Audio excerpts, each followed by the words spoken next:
Hello everyone, and welcome back to the PrintFix ID channel. In this video, I'll show you how to fix the issue when the maintenance tab is not showing in your Epson printer settings.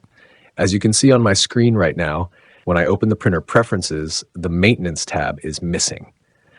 Normally, this tab allows you to perform important tasks such as nozzle check, printhead cleaning, and ink flushing. But sometimes this option may disappear. So what causes this problem? In most cases, it happens because the printer is using a basic Windows driver instead of the official Epson driver.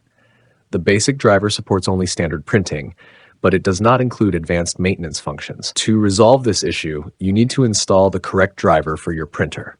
Here's how to do it. First, open your web browser and go to the official Epson website. Then, type your printer model in the search box. For example, Epson L3150, L3210, or your specific model. Next, download the full feature driver for your printer. Once the download is complete, install the driver by following the on-screen instructions.